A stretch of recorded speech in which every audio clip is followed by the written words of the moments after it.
25শে ফেব্রুয়ারি রবিবার বিকেল 3:30টার সময় একাডেমি অফ ফাইন আর্টসের সাউথ গ্যালারিতে চিত্রশিল্পী ও ফটোগ্রাফি অনুপম হালদারের কেভ আর্ট 2024-এর নবমতম একক সৃজনশীল প্রদর্শনীর শুভ সূচনা হয়। এই প্রদর্শনীতে অনুপম হালদারের 25টি বিখ্যাত ছবি প্রদর্শিত হয়। প্রদর্শনীর শুভ সূচনা করেন বিখ্যাত সঙ্গীত শিল্পী ও সুরকার নচিকেতা চক্রবর্তী। উপস্থিত ছিলেন মৌবনী সরকার, অভিনেত্রী সোনালী চৌধুরী, ছিলেন ইমন কল্যাণ, পাঞ্চালী হালদার, অভিজিৎ পাল, শুভাশিস সহ আরও বিশিষ্ট অতিথিগণ। ফিতে কাটার এবং প্রদীপ প্রজ্বলনের মধ্যে দিয়ে এই প্রদর্শনীর শুভ সূচনা হয়। এরপর একে একে অতিথিদের উত্তরীয় করিয়ে হাতে স্মারক ও পুষ্পস্তবক দিয়ে সম্মানিত করা হয়। এই প্রদর্শনী চলবে 25শে ফেব্রুয়ারি থেকে 3রা মার্চ পর্যন্ত এবং সকল শিল্পী ও দর্শকদের জন্য খোলা থাকবে। অনুপম হালদারের প্রদর্শনী মানেই একটা আলাদা বৈষম্য তৈরি হয়। চিত্রশিল্পী থেকে শুরু করে দর্শকদের আকর্ষণ করে। অনুপম হালদারের প্রদর্শনী প্রাচীন ভারতীয় ঐতিহ্যের ওপরও বিভিন্ন দেশের গুহা শিল্পের ওপর তুলে ধরেছেন। এখনো পর্যন্ত ভারতবর্ষে কেউ এই ধরনের প্রদর্শনী করেননি বলেই জানান। অনুপম হালদার একদিকে ভবানী ভবনের ভারপ্রাপ্ত সরকারি অফিসার, অন্যদিকে একজন ফটোগ্রাফার ও চিত্রশিল্পী, যার শিল্পকলা একাডেমি অফ ফাইন আর্টসের প্রদর্শনী সহ ভারতবর্ষের বহু আর্ট ফটোগ্রাফি কম্পিটিশনে পুরস্কারে ভূষিত হয়েছে। বিভিন্ন পত্রিকায়ও তার ছবি নিয়মিত স্থান পেয়েছে। বোম্বে আর্ট সোসাইটি 132তম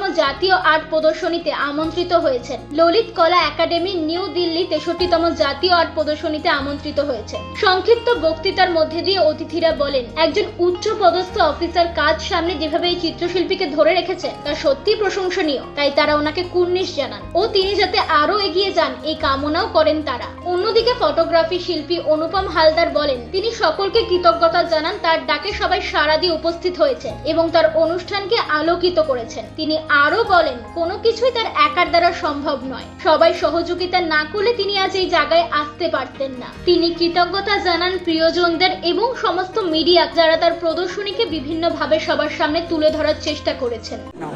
হ্যাঁ বলুন। না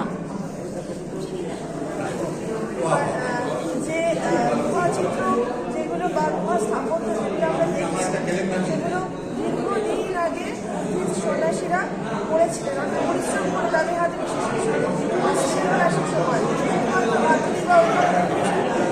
জিনিসের মাধ্যমে ওনারা এগুলো করেছিলেন এবং সেগুলো এত সুন্দরভাবে রয়েছে, হয়তো সেগুলো প্রিজার্ভ করা সম্ভব হয়নি। দীর্ঘদিন আগেকার জিনিস সেগুলো এখনো আমাদের মানে অদ্ভুতভাবে শিহরিত করে।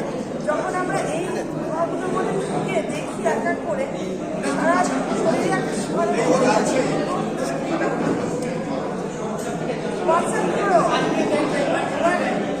সেই চিত্রগুলোকে ফুটিয়ে আনা, সবার সামনে রিপ্রেজেন্ট করা এবং 3x4 সাইজের ফটোগ্রাফি যাতে সুন্দরভাবে আরো বোঝা যায়।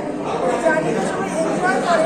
এই গুহা চিত্রের ছবিগুলো আগামী 3রা মার্চ পর্যন্ত চলবে গুহা চিত্র প্রদর্শনী। এভাবে সঙ্গে আছি, এভাবে ছিলাম, আর যে আশা করবো অনুপমের আরো অনেক সাফল্য আগামী দিনগুলোতে।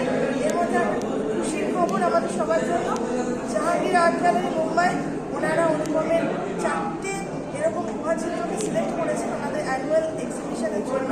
এটা 27 তারিখ থেকে এই মাসে শুরু হচ্ছে। সেখানে এই প্রদর্শনীতেও এই 4টে গুহা চিত্রের ছবি ফটোগ্রাফ এক্সিবিট হবে। এখান থেকে চিত্রশিল্পী যারা আছে তাদেরকে কি শুভেচ্ছা বার্তা জানাবে বা তাদেরকে কি বার্তা জানাবে? সবসময় বলি, ভারতবর্ষের এত ঐতিহ্য, এত কিছু আছে ভারতবর্ষের, সেগুলোকে এক্সপ্লোর করুন আপনারা। সেখানে অনেক কিছু আছে যেগুলো আমরা এখনো জানি না। সেগুলোকে এক্সপ্লোর করে সেগুলোকে সবার সামনে তুলে ধরুন, শিল্পমনস্ক লোকেদের সামনে, যাতে সবাই আনন্দ পান, সবাই এনজয় করেন। ভালো তো লাগছে, তার সঙ্গে আশঙ্কা এটা যে আমি চেষ্টা করছি একটা মেলবন্ধন করার শিল্প জগতের অঙ্কন চিত্রশিল্প, আলোকচিত্র আর সঙ্গীত শিল্পীদের নিয়ে একটা ফিউশন সাংস্কৃতিক একটা জায়গা তৈরি করার জন্য এটা আমার সুপ্ত বাসনা।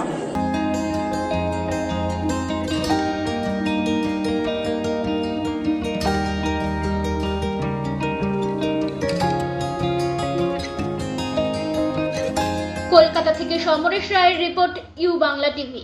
ইউ বাংলা টিভি, হৃদয় ছুঁয়ে যায়।